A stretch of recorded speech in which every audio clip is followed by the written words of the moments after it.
ఈ యొక్క రివిజన్ పట్ల మనమందరం కూడా జాగ్రత్తగా లేకపోతే నాయకులను కానీ కార్యకర్తలను కానీ అట్లాగే బూత్ లెవెల్ ఈనాడు ఉన్నటువంటి ఏజెంట్స్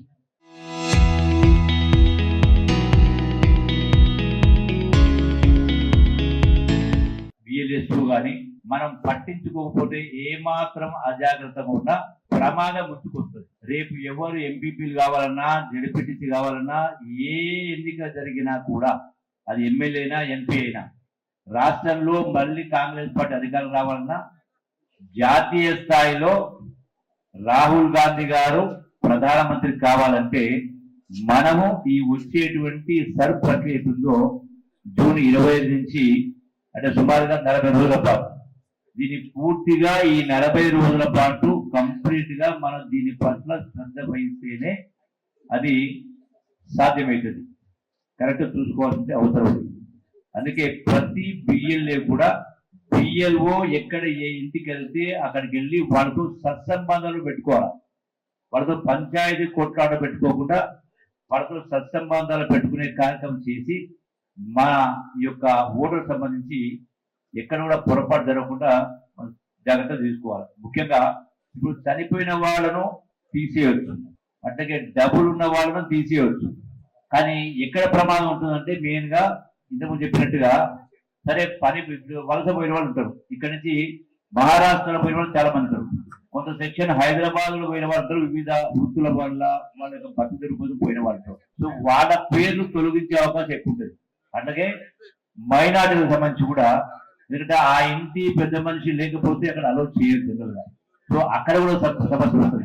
అట్లాగే ముఖ్యంగా ఎస్టీలు కానీ గోల్స్ కానీ వీళ్ళకి సంబంధించి కూడా ఆ ప్రమాదం ముందుకు వస్తుంది. ఇప్పుడు ఈ లెక్క ప్రకారం చూస్తే ఈ రోజున ఈ యొక్క ఎలక్షన్ మ్యాపింగ్ ఇది జరిగిందో చూస్తే మొదటగా ఆదిలాబాద్ నియోజకవర్గానికి సంబంధించినటువంటి ఈ యొక్క బిఎల్ఏ ఒకసారి చేయకండి. ఓన్లీ ఆదిలాబాద్ కాన్స్టిట్యూన్సీ సంబంధించిన బిఎల్ఏస్ మాత్రమే. Adilabad BLA only Adilabad constituency సంబంధించిన బిఎల్ఏస్, ఓటు నియోజకవర్గానికి సంబంధించిన బిఎల్ఏస్. అంటే ఇంకా మరి కొందరికి సమాచారం లేకుండా అందరు వచ్చినట్టుగా కనపడలేదు. రెండవది ఈ రోజున ఏదో ఇలా మొహరం పండుగ ఉందంటారు కాబట్టి అది సమస్యవచ్చు. కానీ మళ్ళీ మీరు ప్రతి ఒక్కరితోటి కూడా సత్తమా పెట్టే కార్యక్రమం చేయాలి. ఒకసారి మొత్తం ఆదిలాబాద్ ఉమ్మడి ఆదిలాబాద్ జిల్లా లెక్క తీస్తే 23,39,191 ఓట్ల కాను మ్యాపింగ్ అయినటువంటిది 18,75,000. అంటే అన్మ్యాప్ అయితే 5,10,000 ఓట్లు. అంటే ఆదిలాబాద్ లో 44.04%. అంటే హైయెస్ట్ ఓటర్ మ్యాపింగ్ కాంది ఆదిలాబాద్ 44.04, అట్లాగే మంచిర్యాల 44.98%, అట్లాగే నిర్మల్ 44.92. అంటే ఆల్మోస్ట్ 44% ఓటర్లది అసలు మరి మ్యాపింగ్ కాలేదు. ఎందువల్ల కాలేదు ఏందనేది ఒక మిస్టరీ క్వశ్చన్ మార్క్. సో దీనిపైన బిఎల్ఏస్ ప్రత్యేక శ్రద్ధ పెట్టి వేరే కార్యక్రమం పెట్టుకోకుండా ఈ 40 రోజుల పాటు సుమారుగా ఇల్లు తిరగాల్సిన అవసరం ఉంది. ఈ యొక్క ఓట్ల తెలుగులో బీజేపీ టార్గెట్ ఏంటి? ఏదైతే సెక్యులర్ భావజాలం వ్యక్తులు ఎంతమంది అయితే ఉన్నారో ఆ ఓటర్లందరూ కూడా తొలగింపు చేస్తారు. అది కాంగ్రెస్ కావచ్చు, బీఆర్ఎస్ కావచ్చు, కమ్యూనిస్ట్ పార్టీ కావచ్చు, ఇంక ఏ ఇతర పార్టీలైనా కావచ్చు. ఈ ఓటర్లు మాత్రమే తొలగించడానికి అర్హులుగా వాళ్ళు భావిస్తారు. ఎవరి ఓటర్లు అసలైన ఓటర్లు ఎవరిని పరిగణిస్తారు? కేవలం బీజేపీ భావజాలం ఉన్న వాళ్ళే అసలైన ఓటర్లు, వాళ్ళే మాకు కావాలి అనే ఉద్దేశంతో ఈ యొక్క సరైన వ్యవస్థ నడుస్తుంది. కాబట్టి సెక్యులర్ భావజాలం ఎవరెవరి మీద ఉంది? ఈరోజు సెక్యులర్ భావజాలం అంటే బీజేపీ పార్టీలు అన్ని కూడా సెక్యులర్ భావజాలం. కాబట్టి బీజేపీ పార్టీల ఓట్లన్నీ కూడా తొలగింపే లక్ష్యంగా అందులో ప్రధానంగా ముస్లింల ఓటర్లు, ముస్లింల తర్వాత దళిత ఓటర్లు, దళితుల తర్వాత ఆదివాసీ ఓటర్లు. ఇది ఒక అంశం అయితే ఎగ్జాంపుల్ గా ఖానాపూర్ ఎమ్మెల్యే బిడంబోజు గారు ఆదిలాబాద్ అసెంబ్లీ నియోజకవర్గంలో 85,000 ఓట్లు డేంజర్లో ఉన్నాయి. మీకు ఒకటి చెప్తాను, బోరాజు మండలంలో ఎటువంటి పెద్ద సమస్య లేదు, అయినా కూడా మీరు గట్టిగా ఉండాలా. 4,700 ఓట్లు మాత్రమే మ్యాప్ కాలేదు. మనం అక్కడ సంతోషం. జైనత్లో 4,700 పెండింగ్ లో ఉన్నాయి. సాత్నాల మండలంలో 2,500, వేల మండలంలో 7,800, ఆదిలాబాద్ రూరల్ మండలంలో 8,000 ఓట్లు ఇంకా మ్యాప్ కాకుండా ఉన్నవి. కానీ ఆదిలాబాద్ పట్టణంలో దాదాపుగా 50,000కు పైచిలుకు ఓట్లు మ్యాపింగ్ కాకుండా ఉన్నవి. ఇందులో కాంగ్రెస్ పార్టీకి మద్దతు పలికేటువంటి ఓటర్లు అత్యధికంగా ఉన్నారు. మైనార్టీలు, జైబీములు, దళితులు, ఎస్సీ, ఎస్టీ, బీసీ, కొంచెం అక్షరాస్యత లేని వారు పాపం. మన కాంగ్రెస్ పార్టీ ఓటర్లందరూ గరీబోళ్ళే.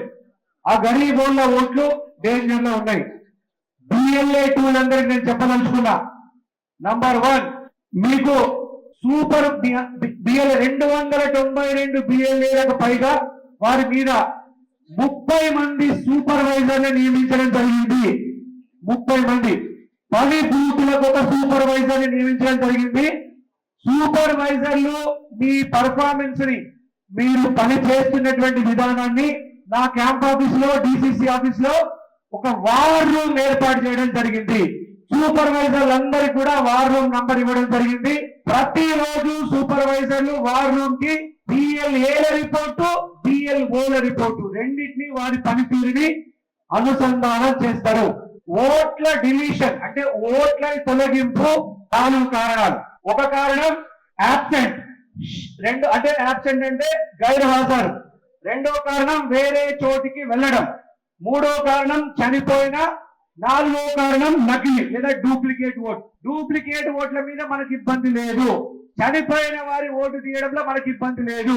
మన ఇబ్బందుల్లో గైర్హాజరు అంటే యాబ్సెంట్ ఉన్నారు అని చెప్పడం, లేదా వేరే చోటికి వెళ్ళిందని చెప్పడం, 2 రీజన్స్. కానీ ఇప్పుడు మ్యాప్ అయినవి కానీ అన్మ్యాప్ అయినవి కానీ ఓటు హక్కు వారికి రక్షింపబడ్డది.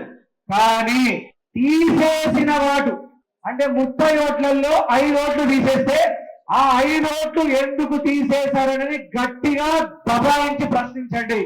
ఆ రోజు బిఎల్ఓలకి సాయంత్రం 6 గంటలకు 5:30 గంటలకి ఒక్కసారి వాళ్ళ దగ్గరికి వెళ్ళి బిఎల్ఏ, మన బిఎల్ఏలు, పార్టీ కార్యకర్తలైన బిఎల్ఏలు, సూపర్వైజర్లు వాళ్ళ దగ్గర నుంచి రిపోర్ట్ తీసుకోండి. ఏమని, ఈ రోజు ఎన్ని ఎన్యూమరేషన్ ఫామ్స్ సబ్మిట్ చేయబడ్డాయి, అందులో ఎన్ని తీసేయబడ్డాయి, ఎన్ని ఎన్రోల్మెంట్ ఎన్యూమరేషన్ ఫామ్స్ అప్రూవ్ అయినాయి. అంటే అప్రూవల్ అయిన వాటిని మనకు చాలా సంతోషం. తీసేయబడ్డ వాటి యొక్క కారణాలు తెలుసుకొని, అంటే వారిని యాబ్సెంట్ మీద, గైర్హాజరు మీద తీసేసిందా, షిఫ్టెడ్ అంటే వేరే ప్రాంతానికి తరలించడం తీసేసిందా, ఏ కారణం చేత తీసేసిందో తెలుసుకొని వార్ రూమ్ కి ఎక్కడైనా అనుమానం వస్తే వార్ రూమ్ కి అర్జెంట్ గా చెప్పండి.